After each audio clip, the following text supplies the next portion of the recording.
दशमस्कन्धः अधेकषष्टितमोऽध्यायः 61st chapter श्लोका 1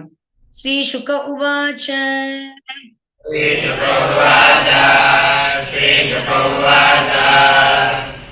एकैकशस्ता कृष्णस्य पुत्रा दश दशाबलाः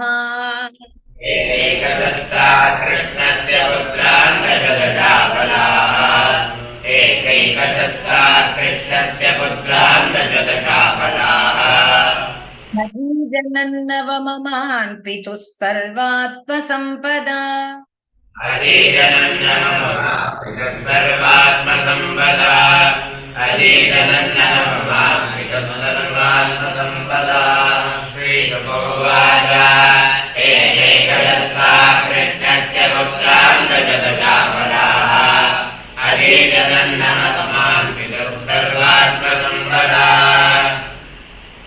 वादनपगं वीक्ष्य राजपुत्रोच्युतं स्थितम्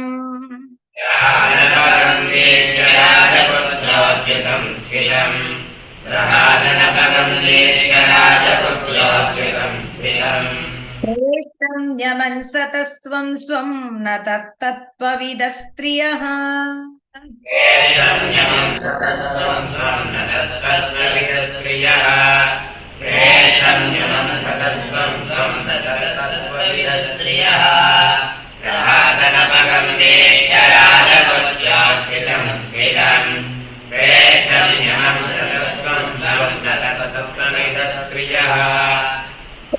राज्यकोशवदनायत बाहुनेत्र सम्प्रेमः सरसवीक्षितवल्गुजल्पैः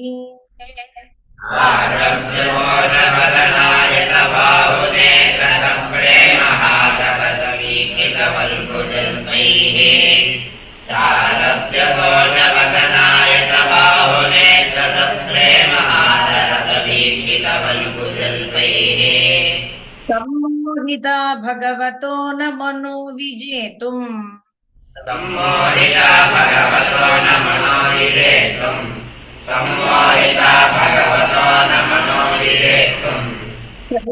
भ्रमैः समशकन् वनिता विभूम्नः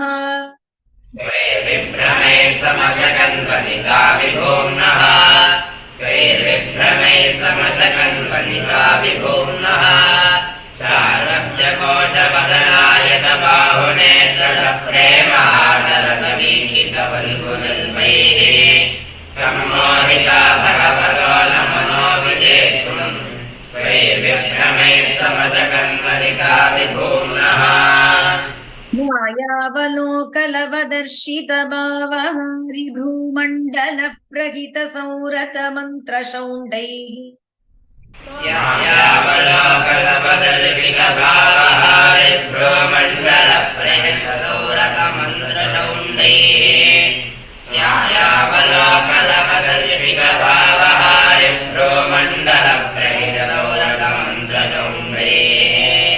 पत्युस्तु षोडश सहस्रमनङ्गबाणैः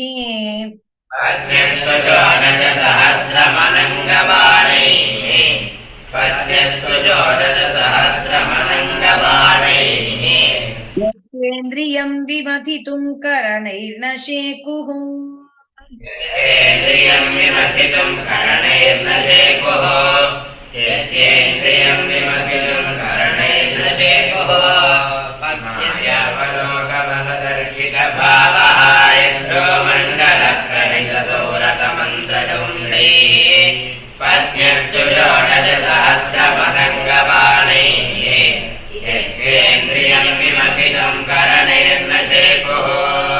मुक्तं रमापतिमवाप्य पतिं स्त्रियस्ता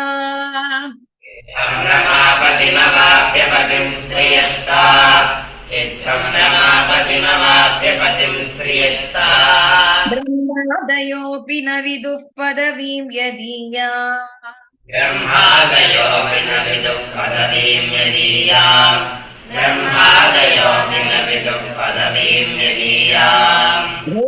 मुदा विरतमेधितयानुरागः सावलोकनवसङ्गमलालसाध्यम् मुदा विरतमेधितयानुरागः आसावलोकनवसङ्गमलालसाद्यम् द्वेषमुदा विरतमेधिकयानुरागः आसावलोकनवसङ्गमलालसाद्यम् इत्थम् रमापतिमवाप्य पतिम् स्त्रियस्ता ब्रह्मादयोऽपि न विदुः पदवीम् यदीयाम् भेदमुदा विरतमेधिकयानुरागः आसावलोकनवसङ्गमलालसाद्यम् प्रत्युद्गमासनवरार्हणपादशौचताम्बूलविश्रमणवीजनगन्धमाल्यैः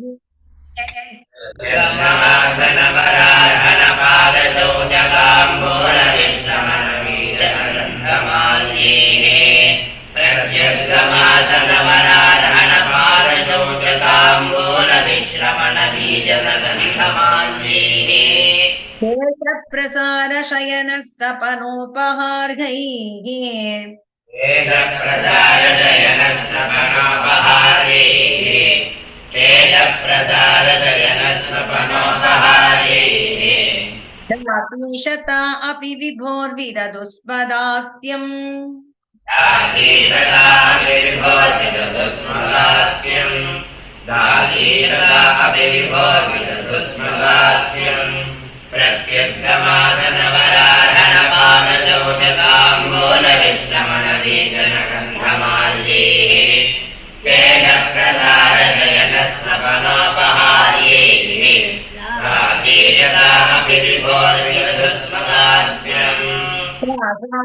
दशपुत्राणाम् कृष्णस्त्रीणाम् पुरोदिताः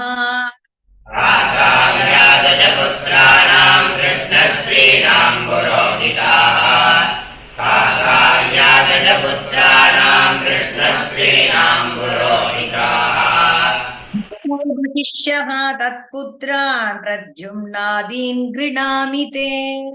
अष्टो महिष्यः तत्पुत्रान् प्रद्युम्नादीन् गृणामि ते अष्टो महिष्यः तत्पुत्रान् प्रद्युम्नादीन् गृणामि ते दशपुत्राणाम् कृष्णस्त्रीणाम् पुरोहिताः अष्टो महिष्यः तत्पुत्रान् प्रद्युम्नादीन् गृणामि ते चारुदेष्णः सुदेष्णश्च चारुदेहश्च वीर्यवान् चारुदेष्णः सुदेष्णश्च चारुदेहश्च वीर्यवान् चारुदेष्णः सुदेष्णश्च चारुदेहश्च वीर्यवान् चारुः चारुगुप्तश्च भद्रचारुः तथा परः चारुः चारुगुप्तश्च भद्रचारुः तथा परः सुचारुः चारुगुप्तश्च भद्रचारुः तथा परः चारुदेष्णः सुदेष्णश्च चारुदेहश्च वीर्यवान् सुचारुः चारुगुप्तश्च भद्रचारुः तथा परः चारुचन्द्रो विचारुश्च चारुश्च दशमो हरेः चारुचन्द्रो विचारुश्च चारुश्च दशमो हरेः चारुचन्द्रो विचारुश्च चारुश्च दशमो हरेः नः प्रमुखा जाता रुक्मिण्याम् नावमापितुः प्रद्युम्नः प्रमुखा जाता रुक्मिण्याम् नावमापितुः प्रद्युम्नः प्रमुखा जाता रुक्मिण्याम् नावमापितुः चारुचन्द्रो विचारुश्च चारुश्च दशमो हरेः प्रद्युम्नः प्रमुखा जाता रुक्मिण्याम् नावमापितुः भानुस्तु भानुस्वर्भानुः प्रभानुर्भानुमान् तथा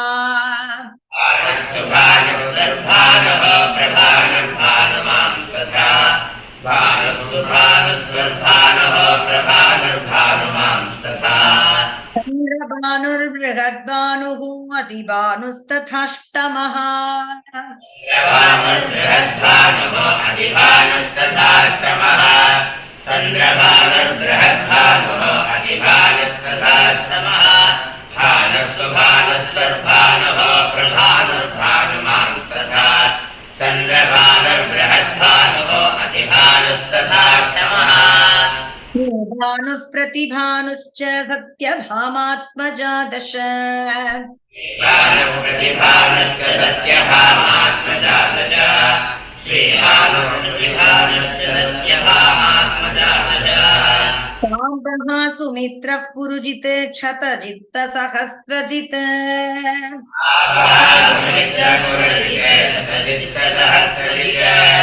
साम्बः सुमित्रः पुरुजित् शतजित्तसहस्रजित् श्रीभानुः प्रतिभानश्च सत्यभामात्मजा दश साम्बः सुमित्रः पुरुजित् शतजित्तसहस्रजित् विजयः चित्रकेतुश्च वसुमान् द्रविडः क्रतुः चित्रकेतुश्च वसुमान् द्रविडः क्रतुः विजयः चित्रकेतुश्च वसुमान् द्रविडः क्रतुः जाम्बवत्या सुताह्येते साम्बाद्या पितृसम्मताः जाम्बवत्या सुताह्येते साम्बाद्या पितृसम्मताः जाम्बवत्या सुताह्येते साम्बाद्या पितृसम्मताः विजयः चित्रकेतुश्च वसुमान् द्रविडः क्रतुः जाम्बवत्या सुताह्येते साम्बाद्या पितृसम्मताः चन्द्रोऽश्वसेनश्च चित्रगुल्वेगवान् वृषः वीरश्चन्द्राश्वसेनश्च चित्रगुर्वेगवान् वृषः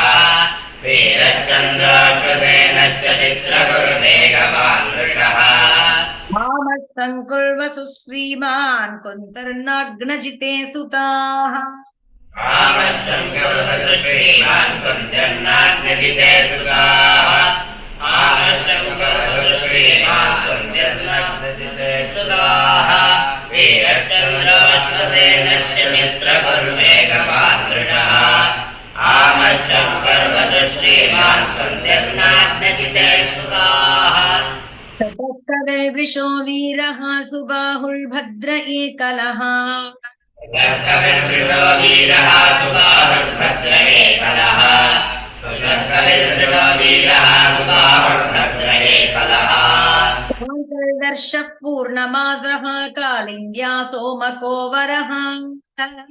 दर्शः पूर्णमासः कालिन्द्या सोमकोवरः शान्तिर्दर्शः पूर्णमासः कालिन्द्या सोमकोवरः वीरः सुबाहुर्भद्र एकलः शान्तिर्दर्शः पूर्णमासः कालिन्द्या सोमकोवरः घोषो गात्रवान् सिंहो बलः प्रबल ऊर्ध्वगः गात्रवान् सिंहो बलः प्रबल ऊर्ध्वगः प्रघोषो गात्रवान् सिंहो बलः प्रबल ऊर्ध्वगः आद्या पुत्र महाशक्तिः सह ओजो पराजितः आद्या पुत्रा महाशक्तिः सह ओजो पराजितः आद्या पुत्रा महाशक्तिः सह ओजो पराजितः प्रघोषो गात्रवान् सिंहो बलः प्रबल ऊर्ध्वगः आद्या पुत्रा महाशक्तिः सह ओजो पराजितः हर्षो निलो गृध्रो वर्धनुन्नाद एव च हर्षो निलो गृध्रो वर्धनेन्नाद एव च हर्षो निलो गृध्रो वर्धनोन्नाद एव च महाशः पावनो वह्निः मित्रविन्दात्मजाक्षुधिः महाशः पावनो वह्निः मित्रविन्दात्मजाक्षुधिः महाशः पावनो वह्निः मित्रविन्दात्मजाक्षुधिः हर्षो निलो गृध्रो वर्धनोन्नाद एव च महाशः पावनो वह्निः मित्रविन्दात्मजाक्षुधिः सङ्ग्रामजिद्बृहत्सेनः शूरः प्रहरणोरिजित् रामजिद्बृहत्सेनः शूरः प्रहरणोरिजित् सङ्ग्रामजिद्बृहत्सेनः शूरः प्रहरणोरिजित् सुभद्रो भद्राय वाम आयुश्च सत्यकः सुभद्रो भद्राय वाम आयुश्च सत्यकः तयः सुभद्रो भद्राय वाम आयुश्च सत्यकः सङ्ग्रामजिद्बृहत्सेनः शूरः प्रहरणोरिजित् तयः सुभद्रो भद्राय वाम आयुश्च सत्यकः दीप्तिमाताम्रतप्ताद्या रोहिण्यास्तनया हरेः दीप्तिमान्तामृताद्या रोहिण्यास्तनया हरेः दीप्तिमान्तामृताद्या रोहिण्यास्तनया हरेः प्रद्युम्ना चानिरुद्धो भूदृक्पवत्या महाबलः प्रद्युम्नाचानिरुद्धो भवत्या महाबलः प्रद्युम्नाचानिरुद्धो भवत्या महाबलः कीर्तिमामृतामृतपदाद्या रोहिण्यास्तनया हरेः प्रद्युम्नाचानिरुद्धो भवत्या महाबलः पुत्र्युरुक्मिनो राजन्नाम्ना भोजकटेः पुरे पुत्रागरुक्मिणो राजन्नाम्ना भोजकटे पुरे पुत्रागरुक्मिणो राजन्नाम्ना भोजकटे पुरे एते च पुत्रपौत्राश्च बभूव कोटिशो नृप एतेषां पुत्रपौत्राश्च बभूव कोटिशो नृप एतेषां पुत्रपौत्राश्च बभूव कोटिशो नृप मातरः कृष्णजातानां सहस्राणि च षोडश कृष्णजातानां सहस्राणि च षोडश कृष्णजातानां सहस्राणि च षोडश पुत्र्यागरुक्मिणो राजन्नाम्ना भोजकटे पुरे एतेषां पुत्रपौत्राश्च बभूव कोटिशो नृप मातरः कृष्णजातानां सहस्राणि च षोडश श्रीहरये नमः श्रीहरये नमः श्रीहरये नमः गोपिका जीवनस्मरणं गोविन्द गोविन्द